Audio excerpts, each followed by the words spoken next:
Hello everyone, welcome back to DSC corner. ఈరోజు ఈ వీడియోలో మనం ఇంగ్లీష్ మెథడాలజీకి సంబంధించిన ఓల్డ్ సిలబస్ ఉన్నదో అందులోని మనం LSRW స్కిల్స్ గురించి అయితే డిస్కస్ చేస్తాం. సో దానిలో భాగంగా లిజనింగ్ గురించి ఆల్రెడీ మనం డిస్కస్ చేసాం.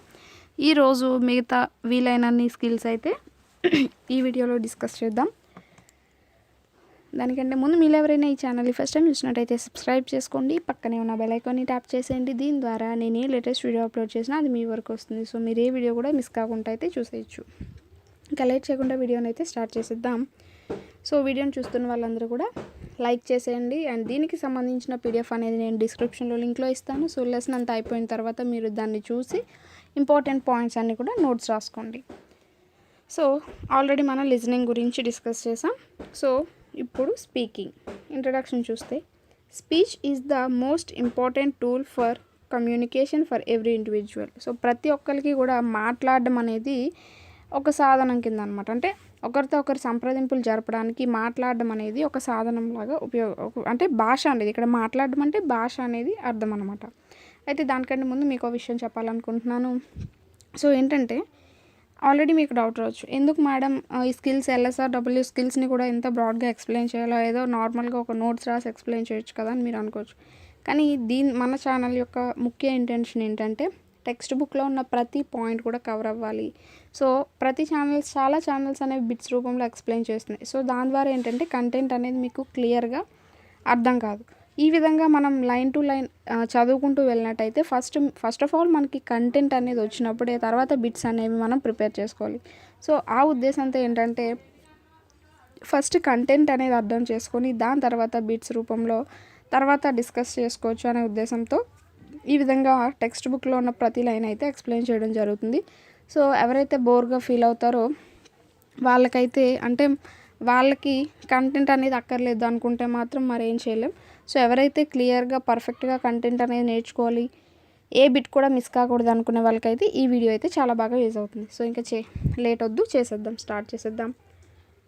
An individual uses speech to control and influence others in the society and is also himself influenced by it. So ఇక్కడ ఏంటంటే, మాట్లాడడం స్పీచ్ అనేది ఏంటంటే, మనం పక్క వాళ్ళని కంట్రోల్ చేయడానికి, పక్క వాళ్ళని నియంత్రించడానికి, పక్క వాళ్ళని ప్రభావితం చేయడానికి ఉపయోగిస్తాం. అలాగే మనల్ని మనం కూడా ఇన్ఫ్లుయెన్స్ చేసుకుంటూ ఉంటాం అనమాట ఈ స్పీచ్ భాష ద్వారా, మాట్లాడడం ద్వారా.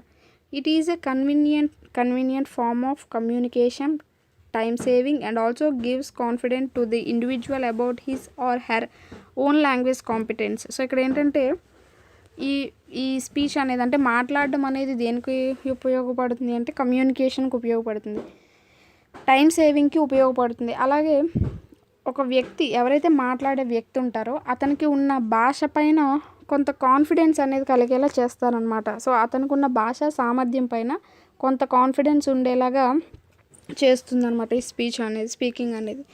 So it is essential for us to be aware of the special features of spoken English which make it different from written English. So ఇక్కడ మనం కొన్ని తెలుసుకోవాల్సిన ముఖ్య అంశాలు ఏంటంటే, కొన్ని లక్షణాలు అనమాట. సో స్పోకెన్ ఇంగ్లీష్కి ఉన్న కొన్ని లక్షణాలు, అవి వేటితో డిఫరెంట్గా ఉంటాయి రిటర్న్ ఇంగ్లీష్తో. అంటే రిటర్న్ ఫామ్లో ఇంగ్లీష్తో పోల్చుకుంటే స్పోకెన్ ఇంగ్లీష్కి కొన్ని డిఫరెన్సెస్ అనేవి కలిగి ఉంటాయి. సో అవి ముఖ్యంగా మనం తెలుసుకోవాలన్నమాట, ఆ యొక్క లక్షణాలు అనేవి. Spoken English may be defined as a string of utterances in context constituting elements of speech act. So ఇక్కడ ఏంటంటే, ఒక అర్థవంతమైన పదాల కూర్పు అనే అర్థం వస్తుంది అనమాట. సో ఇక్కడ స్పోకెన్ ఇంగ్లీష్ అనేది ఏంటి అంటే, స్పోకెన్ ఇంగ్లీష్ అంటూ ఉంటారు కదా. సో ఏంటి అంటే, కొన్ని అర్థవంతమైన పదాలని ఒక దగ్గర చేర్చి మనం పలికినట్టయితే దాన్ని మనం స్పోకెన్ ఇంగ్లీష్గా అంటాం. అదొక మంచి అర్థవంతమైన మీనింగ్ని కన్వే చేస్తూ ఉండాలన్నమాట. Clarity and fluency are the 2 basic elements of spoken English. So ఇక్కడ క్లారిటీ అలాగే ఫ్లూయెన్సీ. క్లారిటీ అంటే స్పష్టత, ఫ్లూయెన్సీ అంటే కొంచెం సరళంగా మాట్లాడడం, ఆ విధంగా అనమాట. సో ఇక్కడ చూసారా, లైన్ టు లైన్ ఎక్స్ప్లెయిన్ చేసుకోవడం వల్ల మనకి ఇక్కడ మెయిన్ పాయింట్ అనేది మిస్ అవ్వకుండా ఉన్నది. క్లారిటీ, ఫ్లూయెన్సీ అనేవి స్పోకెన్ ఇంగ్లీష్కి అంటే లాంగ్వేజ్కి ఉన్న ముఖ్యమైన 2 ఎలిమెంట్స్ అని చెప్పుకోవచ్చు. సో ఇక్కడ మనకి బిట్ ఏ విధంగా రావచ్చు అంటే, 2 basic elements of spoken language అని ఇచ్చి కింద మనకి క్లారిటీ, ఫ్లూయెన్సీ అని, లేకపోతే పాజ్, ఇంటోనేషన్ అని, ఈ విధంగా బిట్స్ అని అంటే ఆప్షన్స్ అనేవి ఇవ్వచ్చు. సో ఇక్కడ క్లారిటీ, ఫ్లూయెన్సీ అనమాట. తర్వాత activities to develop speaking. So స్పీకింగ్ని డెవలప్ చేయడానికి కొన్ని యాక్టివిటీస్ ఇక్కడ ఇచ్చారు. It is necessary for the teachers to be a little resourceful and create opportunities for the learners to speak. So పిల్లవాడు ఇప్పుడు సపోజ్ మీరు పిల్లవాళ్ళకి టీచ్ చేస్తున్నట్టయితే ఆ పిల్లవాడికి కొంత ఎన్విరాన్మెంట్ అంటే మాట్లాడడానికి కావాల్సిన చుట్టూ వాతావరణం అనేది కల్పించాలన్నమాట. ఒక మంచి నేచర్ అనేది కల్పించాలి. An atmosphere can be created in the classroom where the learners get encouraged to express themselves. So వాళ్ళు ఏం చెప్పాలనుకుంటున్నారో అది చెప్పడానికి వాళ్ళని ఎంకరేజ్ చేయాలన్నమాట. సో ఎవరైనా మాట్లాడడానికి లేస్తే నీకేమో రాదు కూర్చో అనుకోకుండా నీకు వచ్చింది చెప్పు, ఇంకా చెప్పు అన్నట్టుగా వాళ్ళని ఎంకరేజ్ చేస్తూ ఉంటే కనుక ఆ యొక్క క్లాస్ రూమ్లో ఆ ఎంకరేజ్ చేసే వాతావరణం అనేది ఉండాలి. అప్పుడు పిల్లవాడు ఇంకా బాగా మాట్లాడగలుగుతాడు అనమాట ఇంగ్లీష్లో. సో ఫస్ట్ ఎలాంటి యాక్టివిటీసో చూద్దాం. నో ఈచ్ అదర్ అంటే ఒకరికొకరు తెలుసుకోవడం అనమాట. అంటే ఏ విధంగా తెలుసుకోవడం? This activity may be used in the beginning of the academic year. So starting అనమాట. సో ఒక క్లాస్కి టీచర్ వెళ్ళినప్పుడు స్టార్టింగే తెలుసుకోవాలి ఏ పిల్లవాడు ఎలా ఉంటున్నాడు, సో వాళ్ళ ఇష్టాలు ఏంటి, అయిష్టాలు ఏంటి, వాళ్ళు ఎలా మాట్లాడగలుగుతున్నారు, వాళ్ళు ఎందులో వీక్గా ఉంటున్నారు, రాయడంలోనా చదవడంలో. అంటే సపోజ్ ఇప్పుడు స్పోకెన్ ఇంగ్లీష్ చదవడంలోనా, స్పెల్లింగ్స్ చదవడంలోనా, రాయడంలోనా, ఈ విధంగా ఏంటంటే వాళ్ళ గురించి తెలుసుకోవాలన్నమాట. Ask the learners to ask their neighbours a few questions. So ఏంటంటే పిల్లవాడిని పక్క పిల్లవాడి గురించి అడిగి తెలుసుకోమండం, క్వశ్చన్స్ అనేవి అడగమండం, ఆ విధంగా అనమాట ఒకరికొకరు తెలుసుకోవాలి పిల్లవాళ్ళు అయితే. Give them some guidelines as to what to ask. So ఏం అడగాలి, పక్క వాళ్ళని ఏం అడగాలి అనే దానిపైన కొంత గైడెన్స్. అంటే పక్క వాళ్ళకి ఏమి ఇష్టం లేదు, సో నీకు ఏ సబ్జెక్ట్ అంటే ఇష్టం, మీ ఫాదర్ ఏం చేస్తారు, ఇలాంటి విషయాలన్నీ కూడా పక్క వాళ్ళని అడిగి తెలుసుకోమన్నారు. They can ask each other what they like. అంటే వాళ్ళకి ఏమి ఇష్టం, what they dislike most. So వాళ్ళకి ఏమనేది ఇష్టం లేదు, what they are scared of. So వాళ్ళు ఎక్కువగా భయపడేది దేనికి వల్ల, who is his his favourite person. So నీకు బాగా ఇష్టమైన వ్యక్తి ఎవరు. ఇలాంటి క్వశ్చన్స్ అన్నీ అడగడం ద్వారా ఏంటంటే ఒకరికి ఒకరు తెలుసుకోవడం అనేది జరుగుతుందన్నమాట. సో దాని ద్వారా స్పీకింగ్ అనేది ఇంప్రూవ్ అవుతుంది. Next, the teacher can ask the learners to write a word in English which they like most. So second ఏంటంటే ఏదో ఒక వర్డ్ అనేది మీకు బాగా నచ్చిన వర్డ్ అనేది ఒకటి రాయండి అంటారు. సపోజ్ ఫాదర్ అని రాశారనుకో, లేదంటే మదర్ అని రాస్తే ఆ మదర్ అనే దాని గురించి ఇంగ్లీష్లో నీకు తెలిసింది నువ్వు ఎక్స్ప్రెస్ చేయు అన్నట్టుగా వాళ్ళకి చెప్పాలన్నమాట. So then they could be ask to tell the class why they liked that word. So క్లాస్లో ఏంటంటే ఆ పిల్లవాడిని నించోబెట్టి చెప్పించాలి ఎందుకు నీకు ఆ వర్డ్ అంటే ఇష్టం. సో అలా అనమాట. Give them guidelines and say they have to begin the sentence with I like the word because. So వాళ్ళని ఎలా అంటే కొంత గైడ్లైన్స్ ఇవ్వాలి. సో ఎలా స్టార్ట్ చేయాలో తెలియక కొంతమంది సతమతం అవుతూ ఉంటారు కదా. సో నువ్వు స్టార్ట్ చేయి. ఎలా అంటే I like the word because. So నాకు ఈ వర్డ్ అంటే ఇష్టం ఎందుకంటే అన్నట్టుగా స్టార్ట్ చేయించాలి పిల్లల చేత అని మనకి ఇక్కడ చెప్పడం జరుగుతుంది. And third one, same and different. Suppose ఒక పిక్చర్ అనేది ఇచ్చి ఇక్కడ ఏంటంటే క్లాస్ని చిన్న చిన్న గ్రూప్స్గా విడదీసి ఒక పిక్చర్ అనేది ఇచ్చి ఆ పిక్చర్లో ఉన్న తేడాలని, డిఫరెన్సెస్ని కనుక్కోమనాలన్నమాట. సో అది కూడా మనకి అప్పుడు ఆ డిఫరెన్సెస్ అనేవి ఏంటి అని బయటికి వాళ్ళకి చెప్పించాలి. So మాట్లాడించాలన్నమాట.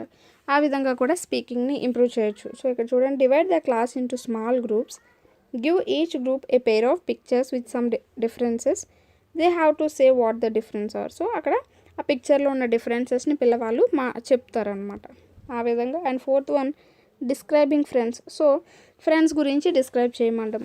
One by one the learners choose one of their classmates and start describing him or her.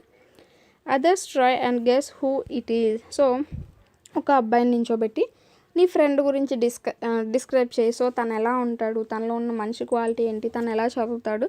So అలాగా కొంచెం అతని గురించి డిస్క్రైబ్ చేస్తే పక్క పిల్లవాళ్ళు ఎవరి గురించి చెప్తున్నారో గెస్ చేస్తారు అనే విధంగా ఇక్కడ ఒక యాక్టివిటీ అనేది ఇవ్వడం జరిగింది. సో ఇది కూడా మనకి స్పీకింగ్ని ఇంప్రూవ్ చేసేదికైతే చెప్పొచ్చు. సో ఈ 4 యాక్టివిటీస్ అనేవి మనకి స్పీకింగ్ని డెవలప్ చేస్తాయి. అలాగే నెక్స్ట్ రైమ్స్ ద్వారా కూడా స్పీకింగ్ అంటే ఏం ఇంప్రూవ్ అవుతాయి పిల్లలు అనేది చూద్దాం. Rhymes help learners enjoy the pronunciation of English words. So English words యొక్క ప్రొనౌన్సియేషన్ని ఎంజాయ్ చేయడానికి ఇక్కడ రైమ్స్ అనేవి ఉపయోగపడతాయి. నార్మల్గా రైమ్స్ అనేవి మనకి పాడడానికి అంటే నార్మల్గా పాడుతూ ఉంటాం, అలాగే అలా కాకుండా వాటిని ఎంజాయ్ చేస్తూ కూడా ఉండొచ్చు.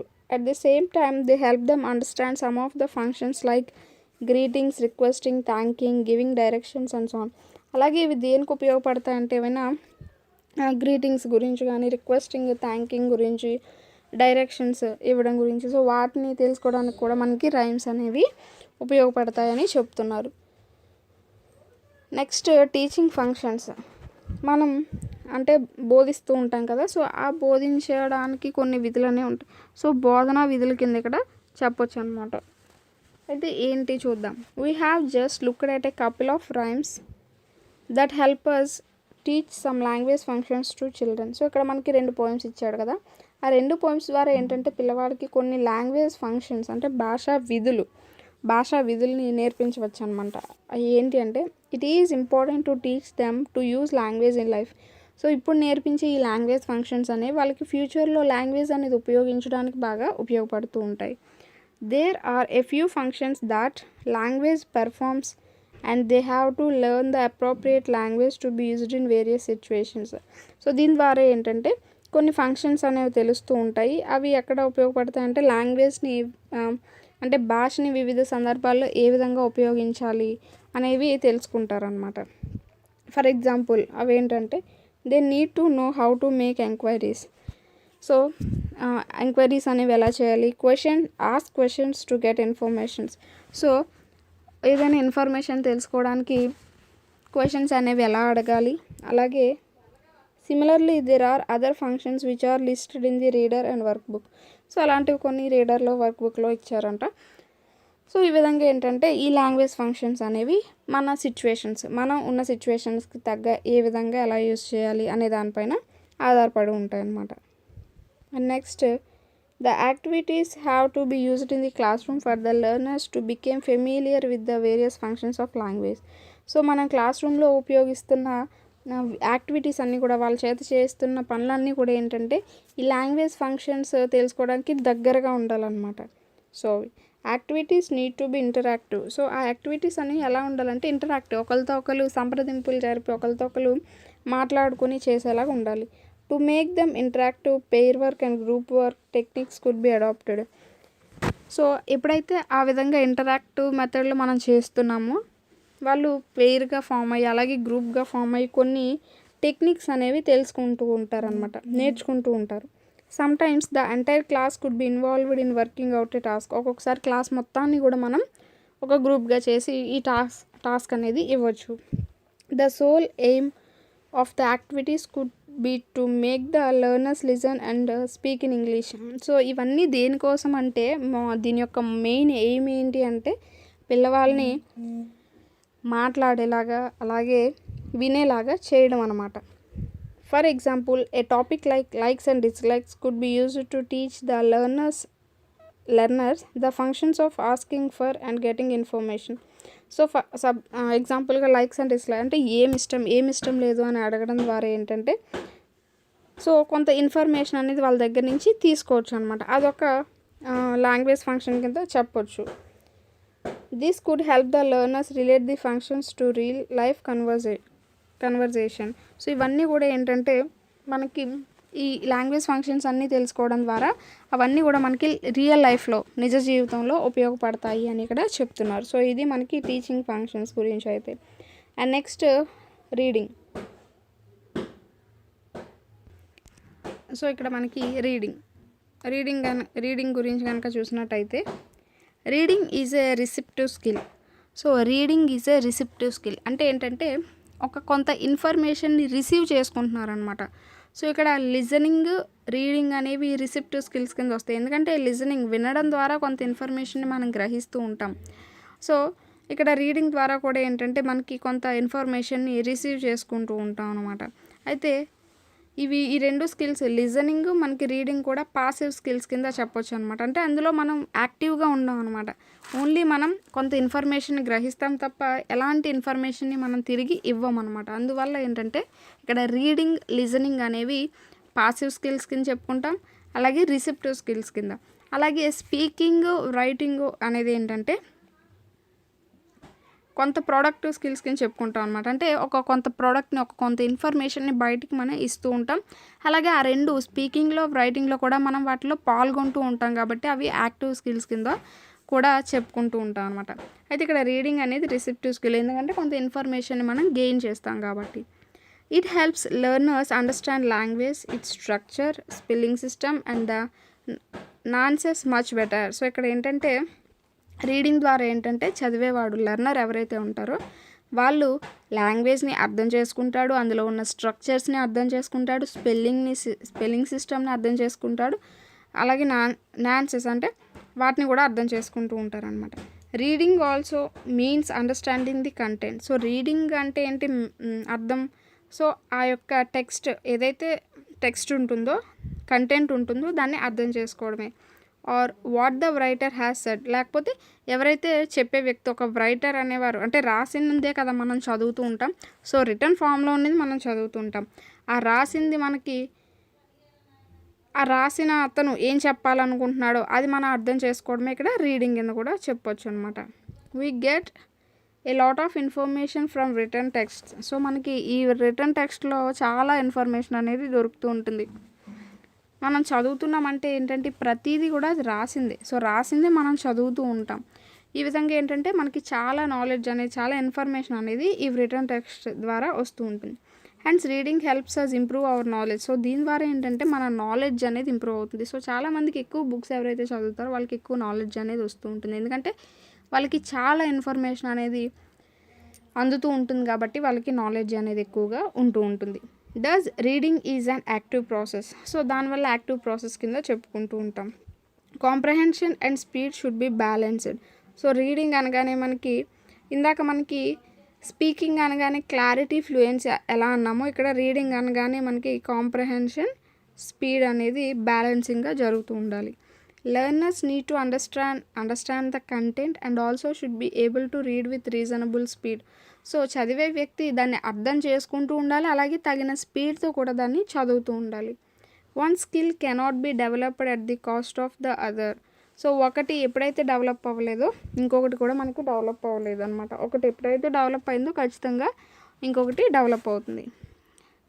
Hence teachers need to train the learners to read with comprehension and speed. So ఈ రెండు ఏంటంటే ఒకటి డెవలప్ అవ్వకుండా ఇంకొకటి డెవలప్ అనేది అవ్వదు. దానివల్ల ఏంటంటే కాంప్రహెన్షన్, స్పీడ్ అనేది కరెక్ట్గా క్యారీ చేసుకుంటూ ఉండేలాగా టీచర్స్ పిల్లల్ని ట్రైన్ చేస్తూ ఉండాలి.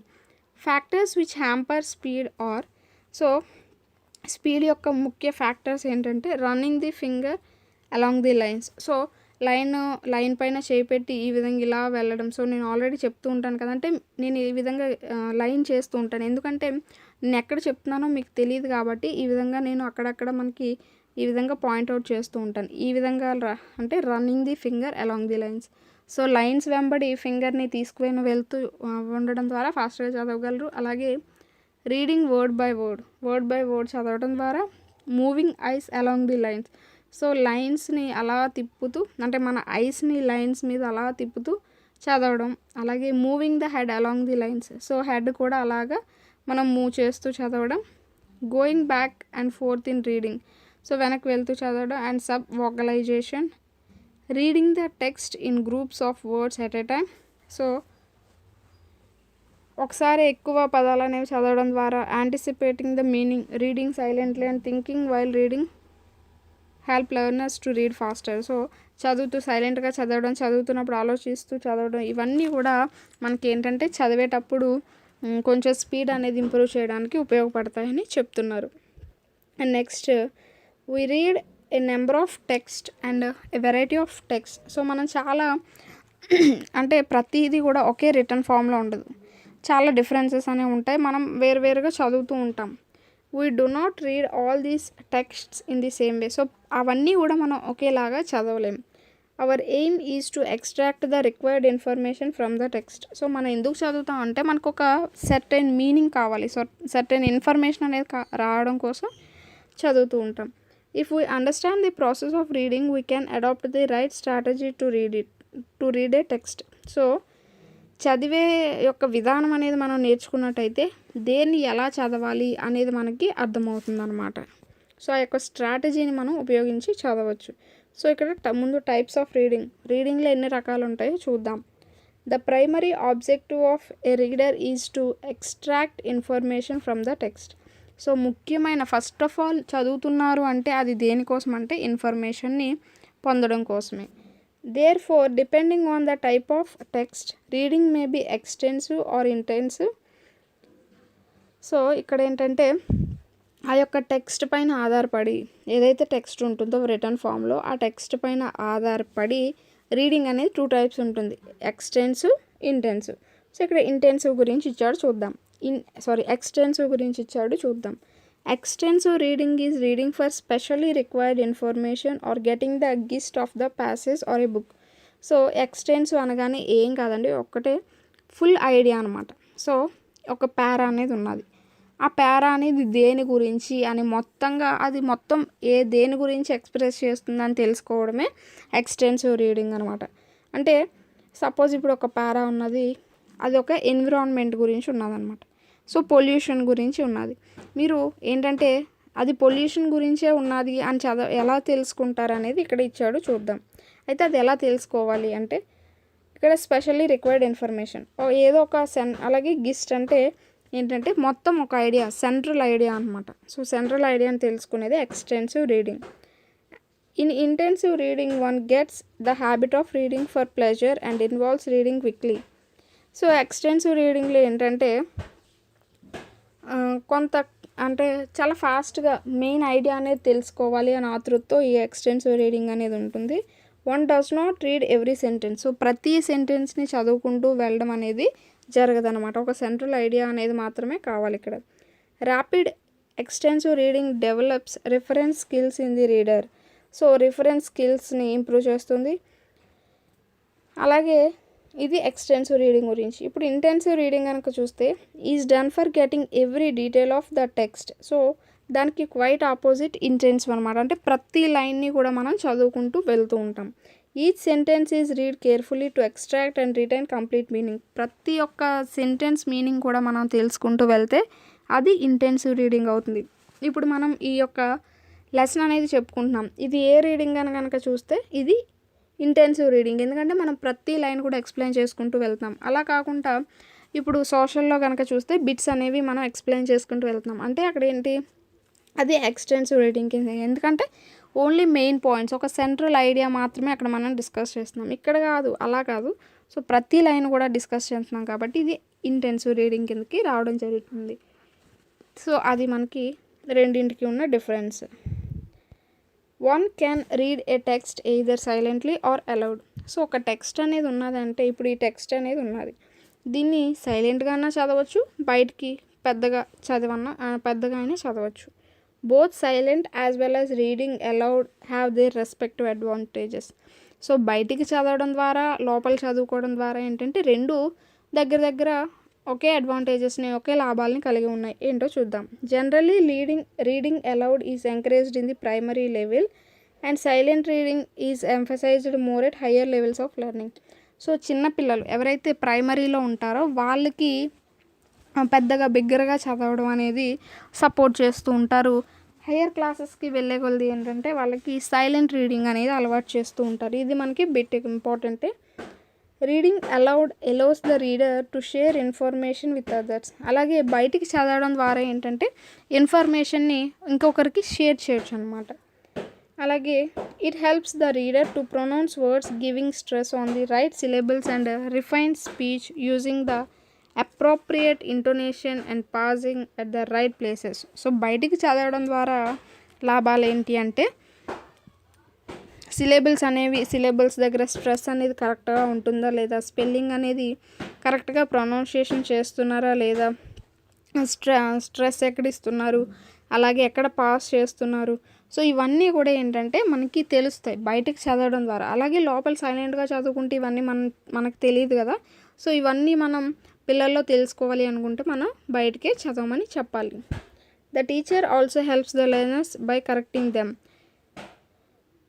సో ఈ విధంగా చదవడం ద్వారా ఏంటంటే ఏవైనా తప్పులు ఉంటే ఎర్రర్స్ ఉంటే కనుక వాటిని కరెక్ట్ చేసే అవకాశం కూడా ఉంటుంది. Silent reading enhances comprehension. Silent reading also help learners to read with concentration. So silent reading అనేది కూడా సేమ్ అడ్వాంటేజెస్ కలిగి ఉంటుంది. అంటే ఒక కాన్సన్ట్రేషన్ అనేది పెంచుతుంది అనమాట silent reading. It helps them improve the speed of reading. So సైలెంట్గా చదవడం ద్వారా ఏంటంటే రీడింగ్ యొక్క స్పీడ్ అనేది ఇంప్రూవ్ అవుతుంది. సో అవి మనకి సైలెంట్ రీడింగ్ యొక్క అడ్వాంటేజెస్ అనమాట. So next techniques of reading. చదివేటప్పుడు టెక్నిక్స్, ఎలాంటి టెక్నిక్స్ యూస్ చేస్తాం అంటే ఇక్కడ ఇందులో మనకి స్కిమ్మింగ్, స్కానింగ్, ఇంటెన్సివ్ రీడింగ్ అనేది వస్తూ ఉంటాయి. చూద్దాం. We have said earlier that there are various types of text that one has to learn to read. So ఇప్పుడే చెప్పుకున్నాం మనకి వేరు టెక్స్ట్లు అనేవి ఉంటాయి. సో వాటిని చదవడానికి ప్రతి దానికి ఒక స్ట్రాటజీ, ఒక మెథడ్ అనేది ఉంటుంది అని. Every text is not read in the same way. So ప్రతి టెక్స్ట్ని కూడా ఒకేలాగా అయితే చదవలేము. ఇప్పుడే చెప్పుకున్నాం కదా ఎక్స్టెన్సివ్, ఇంటెన్సివ్ రీడింగ్ లాగా. అలాగే ఇక్కడ స్కిమ్మింగ్, స్కానింగ్ గురించి అయితే డిస్కస్ చేద్దాం. The speed required, the amount of comprehension needed and the strategies adapted depend upon the purpose the reader has in mind when reading a text. So ఇక్కడ ఏంటంటే ఒక text అనేది చదువుతున్నప్పుడు దాన్ని ఎంత స్పీడ్తో చదవాలి, దాని యొక్క కాంప్రహెన్షన్ అనేది ఎలా అర్థం చేసుకోవాలి ఆ టెక్స్ట్లో ఉన్న కంటెంట్ అనేది, అలాగే ఏ స్ట్రాటజీ యూస్ చేసి దాన్ని చదవాలి, ఇవన్నీ కూడా దేనిపైన ఆధారపడి ఉంటాయంటే అసలు ఆ లెర్నర్ రీడర్ ఎవరైతే చదివే వ్యక్తి ఉంటారో ఆ వ్యక్తి ఏ పర్పస్ కోసం చదువుతున్నాడు. సపోజ్ ఇప్పుడు న్యూస్ పేపర్ చదువుతున్నాడు, మనం న్యూస్ పేపర్ చూసామనుకోండి మ్యాక్సిమం చాలా అంటే ఇప్పుడు సపోజ్ ఎగ్జాంపుల్ చెప్తున్నా, మనకి డిఎస్సి న్యూస్ అనేది అవసరం. మనం పేపర్ మొత్తం చూడం, ఎక్కడైతే డిఎస్సి అని కనిపిస్తుందో అక్కడ చూడడానికి ఇంట్రెస్ట్ చూపిస్తాం. అలా ఏంటంటే మనం చదివే వాళ్ళ యొక్క ఇంట్రెస్ట్ బట్టి, వాళ్ళ యొక్క పర్పస్ అంటే వాళ్ళ యొక్క అవసరం, సో వాళ్ళ యొక్క అవసరాన్ని బట్టి వేరు రకాలుగా ఉంటూ ఉంటాయి అన్నమాట. We adapt different strategies in reading depending on the purpose of reading. So మనం దేనికోసం చదువుతున్నాం, ఏ అవసరం కోసం చదువుతున్నాం అనే దాన్ని బట్టి వేరు స్ట్రాటజీస్ అనేవి ఆధారపడి ఉంటాయి. Generally 3 important strategies are used to enhance the quality of reading. So ఏంటంటే ఇక్కడ మనం ముఖ్యంగా 3 స్ట్రాటజీస్ అనేవి ఉపయోగిస్తాం. దేనికి ఏంటి అంటే skimming, scanning, intensive reading. So skimming అంటే మెయిన్ చెప్పాలంటే ఓవర్వ్యూ చెప్పాం కదా. అంటే when the readers want to review and then choose relevant information and discard the irrelevant information, skimming is done. అంటే ఇక్కడ ఏంటంటే ఎవరైతే చదివే వ్యక్తి ఉంటారో అతనికి కావాల్సిన ఇన్ఫర్మేషన్ మాత్రమే చదివి మిగతాది వదిలేస్తే దాన్ని స్కిమ్మింగ్ అంటారనమాట. Skimming allows the reader to cover a large text and obtain some idea of the content in a short time. So ఏంటంటే ఇందాక చెప్పాను కదా ఎక్స్టెన్సివ్ రీడింగ్ లాగా అనమాట. Skimming is nothing but extensive reading అనమాట. అంటే ఏంటంటే ఓవరాల్ ఐడియాని తీసుకుంటారు తప్ప ప్రతిదాన్ని చదువుకుంటూ వెళ్ళారనమాట. ఇప్పుడు ఒక లార్జ్ పారా అనేది ఉన్నది, అందులో ఒక ఫస్ట్ పారా చదవడం ద్వారా, టైటిల్ చదవడం ద్వారా, అందులో ఉన్న సబ్ హెడ్డింగ్స్ చదవడం ద్వారా ఏంటంటే ఒక ఓవరాల్ ఐడియా అనేది గెయిన్ చేస్తారు. అదే మనకి స్కిమ్మింగ్ అనమాట. The technique of skimming is used in several ways. So ఇన్ని విధాలుగా మనం స్కిమ్మింగ్ అనేది యూజ్ చేయొచ్చు. అలా ఎలా అంటే reading the title can help the reader anticipate the content of the article. So ఇప్పుడు ఒక టైటిల్ అనేది ఉన్నది, ఒక పారా అనేది ఉన్నది, ఆ పారాని చూడగానే మీరు చెప్పలేరు ఎలా అనేది. సపోజ్ దానిపైన ఒక టైటిల్ పొల్యూషన్ అనేది టైటిల్ ఉందనుకో, ఇది పొల్యూషన్ అని ఉన్నది కాబట్టి ఇది పొల్యూషన్కి సంబంధించి అని మీరు ఒక మీనింగ్ అంటే దాని యొక్క కంటెంట్ అనేది అర్థం చేసుకోగలుగుతారు. అలాగే next reading headings and sub headings helps the reader understanding the main points in the text. అందులో ఉన్న ఒక టెక్స్ట్లో ఉన్న హెడ్డింగ్స్, మెయిన్ సబ్ హెడ్డింగ్స్, ఇప్పుడు సపోజ్ పొల్యూషన్ గురించి చూసాం, ఎయిర్ పొల్యూషన్ అని, వాటర్ పొల్యూషన్ అని, ఈ విధంగా ఉండడం ద్వారా ఏంటంటే ఎన్విరాన్మెంట్ పొల్యూషన్ అని, ఈ విధంగా ఉండడం ద్వారా ఏంటంటే ఇది అంటే పొల్యూషన్లో ఏ విధంగా పొల్యూషన్ అనేది జరుగుతుంది అనే దానిపైన ఒక ఐడియా అనేది రావడానికి అవి ఉపయోగపడతాయి. అలాగే third one, sometimes reading the first and last paragraph of a text helps understand the main theme of the text. So కొన్నిసార్లు ఏంటంటే ఫస్ట్ పారా లాస్ట్ పారా చదవడం ద్వారా దాని యొక్క థీమ్ అనేది అర్థమవుతుంది. అది కూడా స్కిమ్మింగ్లో ఒక భాగం కింద చెప్పొచ్చు. Looking at the illustrations and the captions used also helps the reader comprehend the main idea in the text. So ఏమైనా కొన్ని క్యాప్షన్స్ కానీ కొన్ని ఇలిస్ట్రేషన్స్ అలాంటివి ఉండడం ద్వారా అవి చదవడం ద్వారా కూడా మనం దాని యొక్క మెయిన్ ఐడియాని అయితే గ్రాస్ప్ చేయొచ్చు అనమాట. సో ఇవన్నీ కూడా skimming is nothing but extensive reading కింద చెప్పుకోవచ్చు, ఒక సెంట్రల్ ఐడియా మాత్రమే అనమాట. అలాగే స్కానింగ్, ఇక్కడ ఇంకొకటి ఉంది. Sometimes we do skimming to refresh our memory of what we had already read. So ఒక్కొక్కసారి స్కిమ్మింగ్ అనేది మనం దేనికి ఉపయోగపడుతుంది అంటే ఆల్రెడీ చదివింది మళ్ళీ రివైజ్ చేసుకోవడానికి. సపోజ్ ఇప్పుడు ఇంతకు ముందు మనం స్పీకింగ్ గురించి డిస్కస్ చేసాం, అందులో ఉన్నవి మనం పాయింట్స్ ఒక్కొక్కటి గుర్తు తెచ్చుకుంటే అసలు స్పీకింగ్ అంటే ఏంటి అలా అనమాట, లిజనింగ్ అంటే ఏంటి ఆ విధంగా గుర్తు తెచ్చుకున్నప్పుడు కూడా మన స్కిమ్మింగ్ అనేది మనకి యూజ్ చేయొచ్చు అనమాట, యూజ్ చేసినట్టే అవుతుంది ఆ సందర్భంలో కూడా. And next we read the news paper, అంటే దీనికి ఒక ఎగ్జాంపుల్ అనమాట.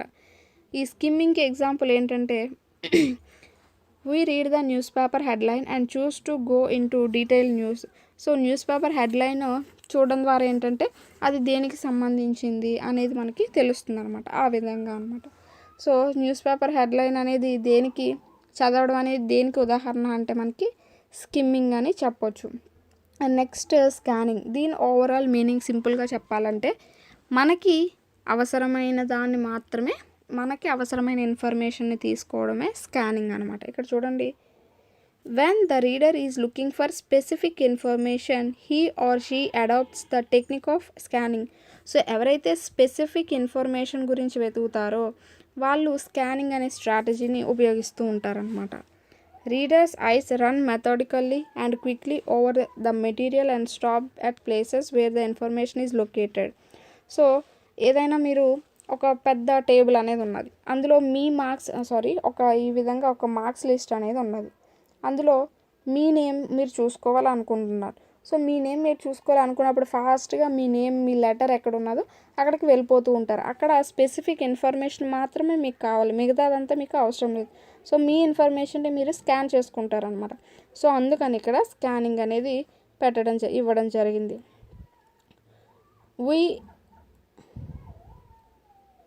We scan the railway timetable, telephone directory for names and numbers, names of characters in stories, dictionaries of words. So ఇవన్నీ అంటే ఇప్పుడు సపోజ్ మీరు రైల్వే స్టేషన్కి వెళ్ళారు, అక్కడ మీ యొక్క ట్రైన్ ఎన్ని గంటలకి అనేది చూసుకోవాలన్నా, లేకపోతే టెలిఫోన్ డైరెక్టరీలో ఏవైనా నెంబర్స్ కానీ నేమ్స్ కానీ చూసుకోవాలన్నా, అలాగే స్టోరీస్లో క్యారెక్టర్స్ని చూడాలన్నా, డిక్షనరీస్లో వర్డ్స్ చూడడం, ఇవన్నీ కూడా స్కానింగ్లోకి ఎగ్జాంపుల్స్ కింద అయితే రావడం జరుగుతుంది. అండ్ నెక్స్ట్ ఇంటెన్సివ్ రీడింగ్, అక్కడ మనకి ఇంటెన్సివ్ రీడింగ్ గురించి తక్కువ తెలుసుకున్నాం, ఇక్కడ చూద్దాం. We adapt the strategy of intensive reading when we want to have a thorough understanding of the content or concept. So intensive reading ఏంటంటే ప్రతి పాయింట్ మనం నీట్గా క్లియర్ కట్గా అర్థం చేసుకోవాలి కంటెంట్ని అనుకుంటే ఇంటెన్సివ్ రీడింగ్ అనేది చేయాలి. Normally students read text books intensively. Students text బుక్స్ని రీడ్ చేయడం అనేది దేనికి ఎగ్జాంపుల్ కింద చెప్పొచ్చు అంటే ఇంటెన్సివ్ రీడింగ్కి. ఎందుకంటే వాళ్ళు ప్రతి లైన్ కూడా చదివి అర్థం చేసుకొని రేపు పొద్దున్న వచ్చే ఎగ్జామ్స్లో వాళ్ళు అటెంప్ట్ చేస్తూ ఉంటారనమాట. సో దానివల్ల ఈ టెక్స్ట్ బుక్స్ చదవడం అనేది ఇంటెన్సివ్ రీడింగ్ కింద అయితే చెప్పవచ్చు. Because they have to understand the concept and also right answers in the examination, చెప్పాను కదా.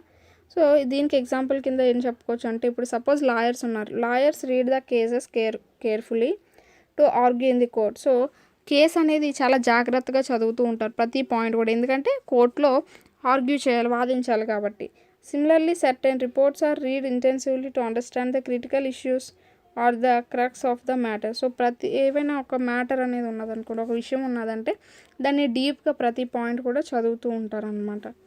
సో ఆ విధంగా ఏదైనా ఇష్యూస్ అనేవి సాల్వ్ చేయడానికి, క్రిటికల్ ఇష్యూస్ ఏమైనా ఉంటే వాటిని సాల్వ్ చేయడానికి అలాంటి సిచ్యువేషన్స్లో సో అక్కడ ఇంటెన్సివ్ రీడింగ్ అనేది యూస్ చేస్తూ ఉంటాం. సో ఇది మనకి రీడింగ్కి సంబంధించిన టెక్నిక్స్ గురించి అయితే ఇచ్చాడు.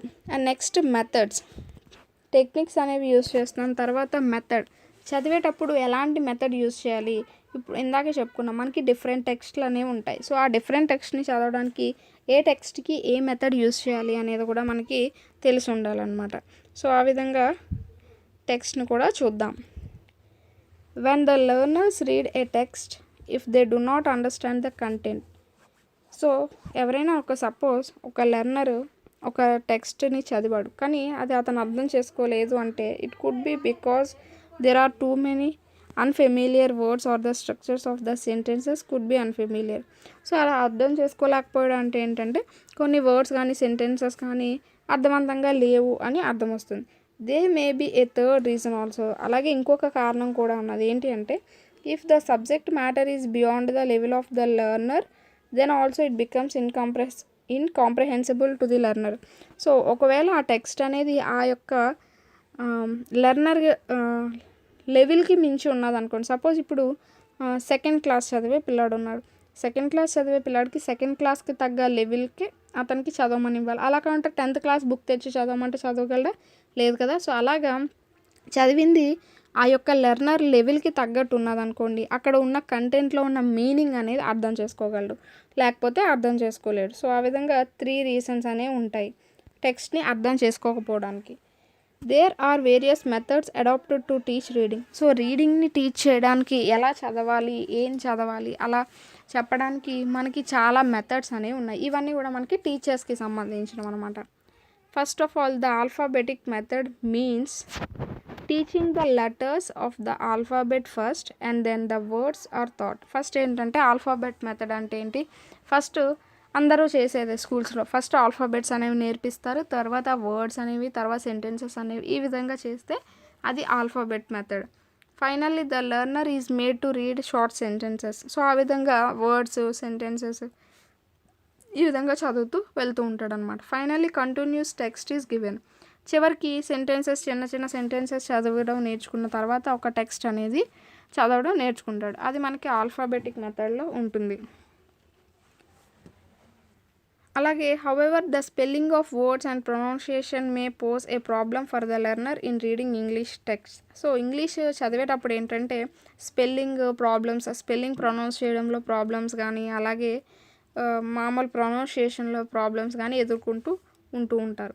Next the phonic method refers to teaching of vowels first and then syllables and words and phrases. So phonic మెథడ్లో ఏంటంటే ఆ విధమైన ప్రొనౌన్సియేషన్ స్పెల్లింగ్ మిస్టేక్స్ రాకూడదు అనుకున్నప్పుడు ఫోనిక్ మెథడ్ అనేది యూజ్ చేస్తూ ఉంటారు. ఎందుకంటే ఫస్ట్ ఓవెల్స్ అనేవి నేర్పుతారు, తర్వాత సిలబుల్స్ అనేవి నేర్పుతారు, దాని తర్వాత వర్డ్స్ అని, దాని తర్వాత ఫ్రేజెస్ అని, ఆ విధంగా నేర్పుకుంటూ వెళ్తారనమాట. ఎందులో అంటే ఫోనిక్ మెథడ్లో. And next the emphasis is on pronunciation. So ముఖ్యంగా ఇది దేనిపై దృష్టి పెడుతుంది అంటే ప్రొనౌన్సియేషన్ పైన అనమాట. Next the syllabic method. The syllabic method has teaching of syllable as the basic unit. So syllabic మెథడ్లో ఏంటంటే ఫస్ట్ సిలబల్స్ నేర్పడం పైన ఎక్కువ దృష్టి అనేది పెడుతూ ఉంటారు. The syllables are combined into words and sentences. దాని తర్వాత అవి ఒక వర్డ్స్ కింద ఫామ్ అవడం, తర్వాత సెంటెన్సెస్ కింద ఫామ్ అవడం, ఆ విధంగా నేర్చుకుంటూ ఉంటారనమాట. సో ఏం లేదు అక్కడ సిలబిక్ మెథడ్ అంటే సిలబల్స్ ఫస్ట్, ఫోనిక్ మెథడ్ అంటే సౌండ్స్ ఫస్ట్, ఆల్ఫాబెటిక్ మెథడ్ అంటే ఆల్ఫాబెట్స్ ఫస్ట్. ఆ విధంగా పేర్లోనే ఉంటుంది, మీరేం కంగారు పడాల్సిన అవసరం కూడా లేదు. Next another method which believes that reading begins with larger and more meaningful units like words, phrases, sentences. So reading అనేది ఈ విధంగా వర్డ్స్, ఫ్రేజెస్, సెంటెన్సెస్తో స్టార్ట్ అవుతూ ఉంటుందన్నమాట. In this method the word is the basic unit in reading and therefore reading should begin with words. So word మెథడ్లో ఏంటంటే స్టార్టింగే వర్డ్స్తో start అవుతూ ఉంటుందన్నమాట. సో వర్డ్స్తో స్టార్ట్ అవుతూ ఉంటుంది, అది మనం వర్డ్ మెథడ్ కింద చెప్పుకుంటూ ఉండొచ్చు.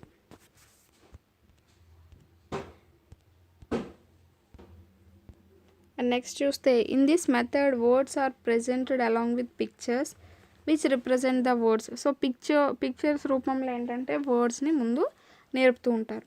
This is believed to make the meaning of the word comprehensible. So ఆ యొక్క వర్డ్ యొక్క మీనింగ్ని అర్థం చేసుకోవడమే దీని యొక్క ముఖ్య ఉద్దేశం. తర్వాత sentence method. The sentence method emphasis that continuity offers meaning from the context. So sentence method ద్వారా ఏంటంటే ఒక కంటిన్యూటీ అనేది ఉండేలాగా చేస్తూ ఉంటారు. దాని ద్వారా ఏంటంటే మీనింగ్ అనేది కరెక్ట్గా కన్వే అవుతూ ఉంటుంది. This method to be successful requires a careful selection of sentence. So ఇది ఎప్పుడు సక్సెస్ఫుల్ అవుతుంది అంటే మంచి కేర్ఫుల్ అంటే మంచి సెంటెన్స్ని సెలెక్ట్ చేసుకున్నప్పుడే ఈ మెథడ్ అనేది సక్సెస్ఫుల్ అనేది అవుతుంది. The story method is an improvised method of sentence method. So దాని తర్వాత వర్డ్ మెథడ్ చూసాం, సెంటెన్స్ మెథడ్, దాని తర్వాత స్టోరీ మెథడ్. ఈ స్టోరీ మెథడ్ అనేది ఈ సెంటెన్స్ మెథడ్కి అడ్వాన్స్డ్ రూపం అనమాట. Method wear the sequence of events help the learners understand the text. So కొన్ని ఈవెంట్స్ అనమాట, కొన్ని పనులు అనేవి ఏ విధంగా జరిగాయి, సో దాన్ని అర్థం చేసుకోవడానికి మనకి స్టోరీ మెథడ్ అనేది ఉపయోగపడుతుంది. The teachers uses techniques as per the needs of the learners. So పిల్లవాడికి ఏ విధమైన మెథడ్ అనేది అవసరం అవుతుంది అని తెలుసుకొని దాన్ని యూజ్ చేస్తూ ఉండాలన్నమాట. కొన్నిసార్లు sometimes a combination of techniques is used. కొన్నిసార్లు ఏంటంటే కొంత కాంబినేషన్లో అయితే వర్డ్ మెథడ్, సెంటెన్స్ మెథడ్, లేకపోతే సెంటెన్స్ స్టోరీ మెథడ్, ఆ విధంగా రెండు మెథడ్స్ కూడా యూజ్ చేసుకోవచ్చు అనమాట. Whatever it may be the primary objective is to make the learner understand the text. So ఏ మెథడ్ యూజ్ చేసినా దాని యొక్క ముఖ్య ఉద్దేశం ఏంటంటే ఆ యొక్క టెక్స్ట్ మీనింగ్ అనేది అర్థం చేసుకోవాలి అనేది ముఖ్య ఉద్దేశం. సో ఇది మొత్తం ఏంటంటే మనకి రీడింగ్ గురించి ఇవ్వడం జరిగింది. రీడింగ్లో మనకి స్ట్రాటజీస్ తెలుసుకున్నాం, మెథడ్స్ తెలుసుకున్నాం. సో మనకి ఇక్కడ ఇంకా రీడింగ్ కాంప్రహెన్షన్ అనేది ఉన్నది, అలాగే స్ట్రాటజీస్ టు డెవలప్ రీడింగ్ అనేది ఉన్నది.